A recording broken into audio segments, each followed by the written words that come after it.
Assalamualaikum warahmatullahi wabarakatuh. Kami di sini akan mempresentasikan tugas UU ITE. Kami beranggotakan 2 orang, yaitu saya sendiri Zaki Dimas Rusdianto dan teman saya. Bimo Aji Pamungkas. Mungkin langsung saja ke materinya. Yang pertama adalah resum UU ITE atau Undang-Undang Informasi dan Transaksi Elektronik. Di sini UU ITE ini terdiri dari 13 bab. Jadi kami merangkumnya per bab, dari bab 1 hingga bab 13. Yang pertama adalah bab 1. Bab 1 itu berisi tentang pengertian mengenai beberapa hal seperti informasi elektronik, transaksi elektronik, teknologi informasi, dokumen elektronik, sistem elektronik, penyelenggaraan sistem elektronik, jaringan sistem elektronik, agen elektronik, sertifikat elektronik, penyelenggara sertifikasi, terus lalu lembaga sertifikasi, tanda tangan elektronik, penanda tangan, komputer, akses kode, kontrak elektronik, pengiriman, penerima, nama domain, serta penjelasan mengenai penyelenggaraan undang-undang.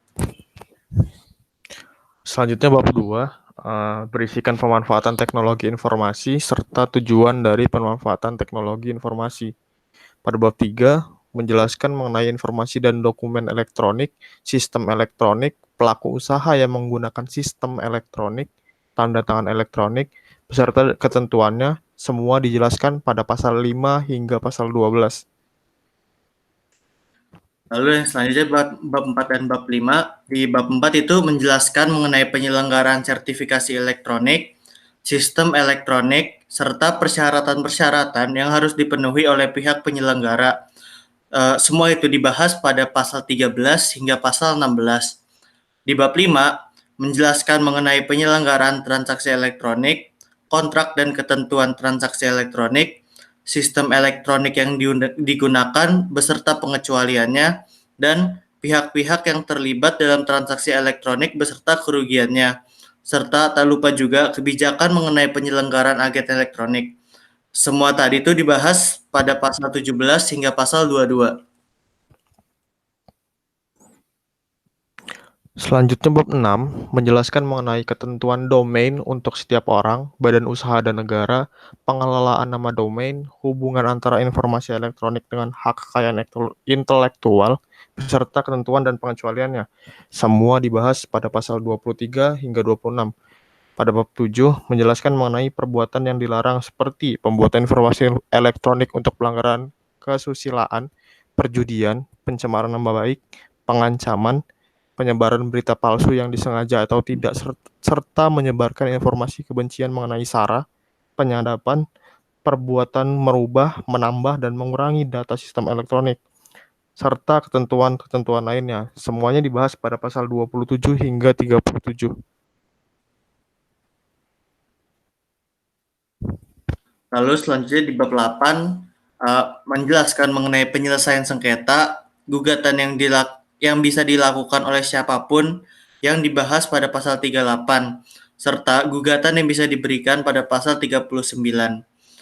Di bab 9 menjelaskan tentang peran pemerintah dan masyarakat, dan peran pemerintah seutuhnya yang dijelaskan pada pasal 40 mengenai tugas dan fasilitas yang disediakan oleh pemerintah, dan peran masyarakat dijelaskan pada pasal 41.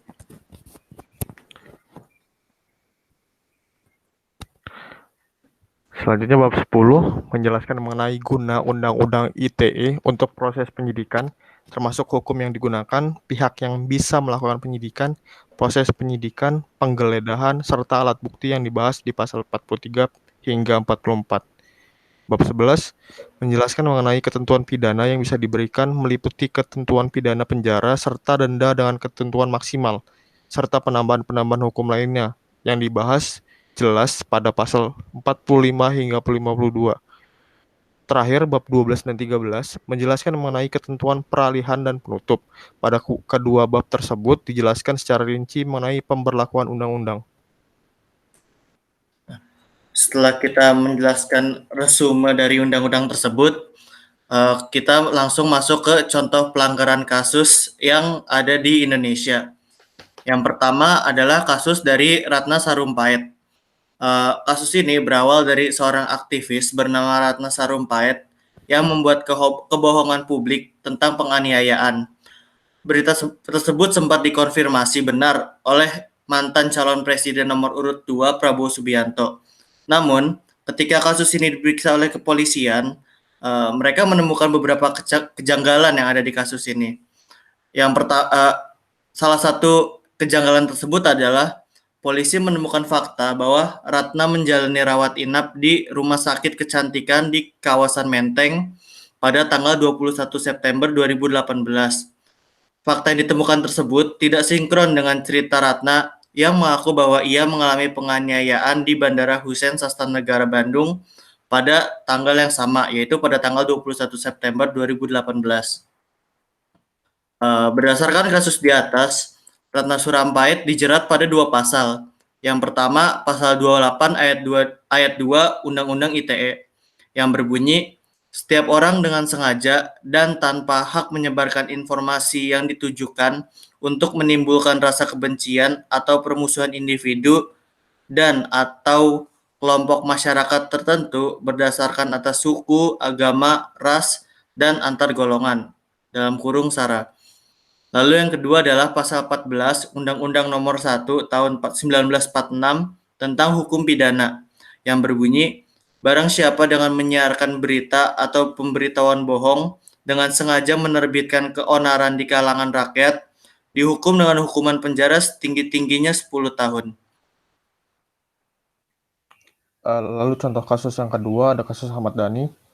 Ahmad Dhani dilaporkan ke polisi oleh beberapa pihak, yaitu BTP Network, kelompok pendukung Ahok Jarot, dan Jack Boyd Lapian, akibat cuitannya di Twitter pribadi milik Ahmad Dhani dengan username Ahmad Dhani Pras. Menurut Jack, apa yang dituliskan Dhani ini bersifat menghasut dan menyulut kebencian. Laporan yang ia buat ditujukan agar muncul efek jera bagi para pelaku penyebaran ujaran kebencian. Foto di samping merupakan salah 3 dari beberapa tweet yang ditulis oleh Ahmad Dhani di akun pribadinya. Berdasarkan kasus di atas, Ahmad Dhani dijerat 2 pasal. Yang pertama pasal 28 ayat 2 Undang-Undang ITE yang berbunyi, setiap orang dengan sengaja dan tanpa hak menyebarkan informasi yang ditujukan untuk menimbulkan rasa kebencian atau permusuhan individu dan atau kelompok masyarakat tertentu berdasarkan atas suku, agama, ras, dan antar golongan atau SARA. Yang kedua, pasal 27 ayat 3 Undang-Undang ITE melarang setiap orang dengan sengaja dan tanpa hak mendistribusikan dan atau mentransmisikan dan atau membuat dapat diaksesnya informasi elektronik dan atau dokumen elektronik yang memiliki muatan penghinaan dan atau pencemaran nama baik. Selanjutnya yaitu kelebihan Undang-Undang ITE. Yang pertama adalah menjamin berdasarkan hukum terhadap informasi dari pengguna internet. Lalu yang kedua, mengantisipasi penyalahgunaan internet yang merugikan satu atau banyak pihak. Dan yang terakhir, memberikan rasa aman bagi pengguna internet. Terakhir, mengenai kekurangan Undang-Undang ITE, yang pertama, terdapat batas terhadap kebebasan berekspresi serta mengutarakan pendapat di internet. Yang kedua, terdapat pasal yang masih bisa disalahgunakan demi kepentingan suatu kelompok maupun individu.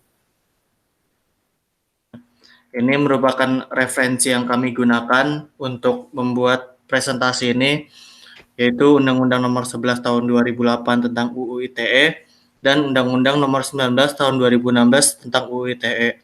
Lalu ada dari koran Tempo dan BBC. Ya. Mungkin sekian presentasi dari kami berdua. Bila ada salah kami mohon maaf. Kami undur diri. Wassalamualaikum warahmatullahi wabarakatuh.